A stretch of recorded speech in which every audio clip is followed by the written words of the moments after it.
Vamos a hablar con Sebastián Vázquez, que es contador. Y Sebastián, me vas a ayudar con tu título porque realmente es muy amplio, para hablar de este tipo de situaciones. ¿Cómo estás? Bienvenido a QM. ¿Qué tal? Buenos días, ¿cómo están ustedes? Sebastián, ¿cómo es el título completo? ¿Contador?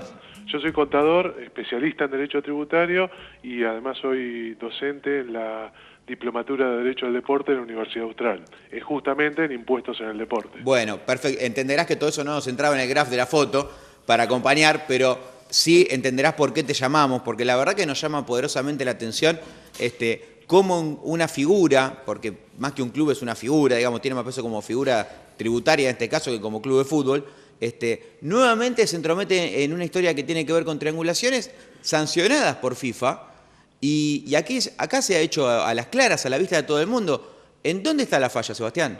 A ver, quisiera contar un poquito o arreglar la historia. A ver. No hay ningún, digamos, la FIFA no prohíbe este tipo de operaciones, que surgen por una cuestión.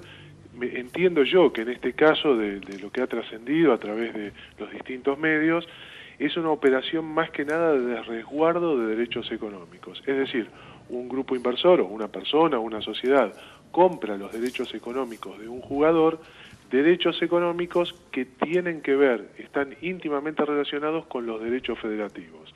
Los derechos federativos es el derecho, digamos, es la inscripción del club a nombre, perdón, de un futbolista a nombre de un club, lo que le permite ponerse la camiseta y salir a la cancha.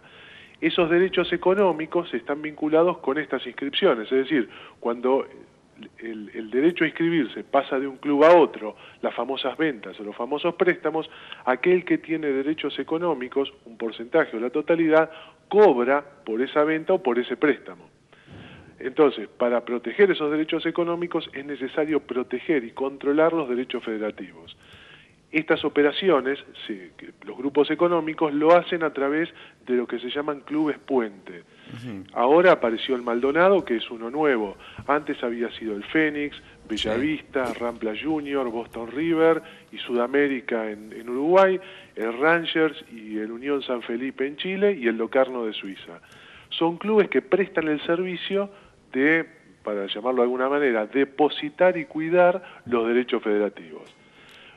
¿Cómo fue la operación? Sí. Compraron los derechos económicos, llevaron los derechos federativos al Club Maldonado.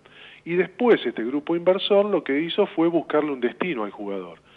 Y ese destino fue un club de España. Entonces, a préstamo por 12 meses. Entonces, ¿qué va a suceder? Los derechos federativos se van a transferir al club español, pero no para siempre, sino por el único lapso de 12 meses. Vencidos los 12 meses, automáticamente, sin que nadie tenga que hacer nada, esos derechos federativos regresan al club uruguayo. Si ese club, en este caso Maldonado o cualquiera fuera, no estuviera controlado de alguna forma por el grupo inversor, quizás los derechos federativos se pudieran perder, porque por ejemplo el jugador queda libre y entonces el derecho económico es el derecho económico a nada. Claro. Porque nunca más va a haber una transferencia de esos derechos federativos a partir de ese club, ¿no? Esto, yo creo que es una operación de cobertura. De acá no hay impuestos involucrados. Claro, de hecho en algún momento se lo marcó a Jerónimo Rulli como un supuesto evasor de impuestos, y esto está claro que no es así. De hecho el 15% está cubierto de él. Cuando el club tiene que pagar el 15% que por convenio colectivo le corresponde al jugador en caso de una transferencia, debe retenerle el impuesto a las ganancias por la suma que sea, con lo cual por ese lado no hay evasión. Los clubes, además, son asociaciones civiles, pero además todos los que, sobre todo los que practican el deporte a nivel profesional, como los clubes de fútbol, están exentos del impuesto a las ganancias. Con lo cual no hay evasión porque no tienen que pagar impuestos. Claro. Si uno dice, bueno, y acá esconderán algo de impuesto a las ganancias, miren, que escondan o que no escondan, será una cuestión del club y sus autoridades para con sus socios, pero no para con la FIP, porque no van a pagar impuesto a las ganancias porque justamente están exentos. Con lo cual, por eso digo que me parece que aquí no es el problema de los impuestos, sino que es un tema de cobertura de los derechos económicos del grupo inversor. Sebastián, ¿se parece al caso de Román Martínez?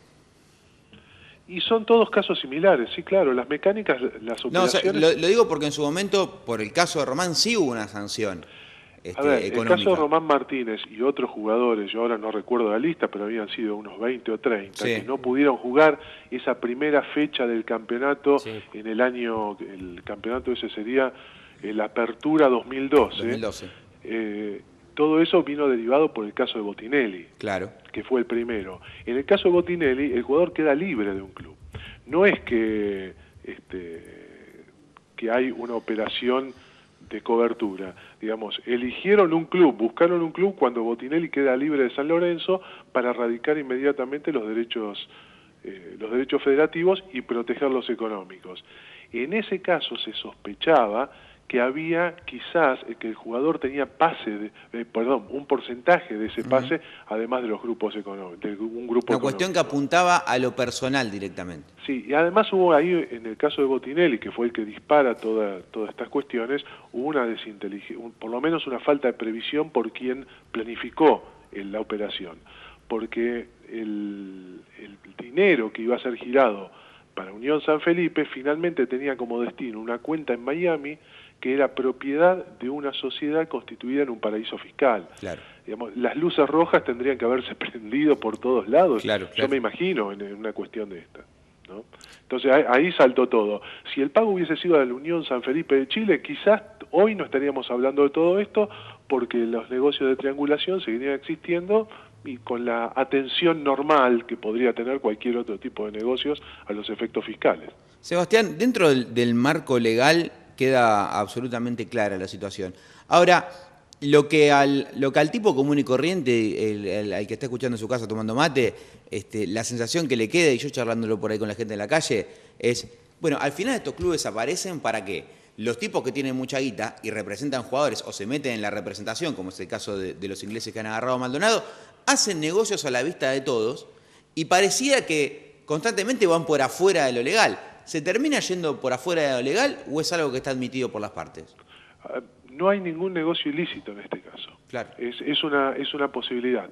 No sé si ustedes recuerdan que hace, yo calculo, unos 4, 5 o 6 meses quizás, la UEFA, a través de Platini, pidió que los derechos económicos no pudieran estar en cabeza de particulares.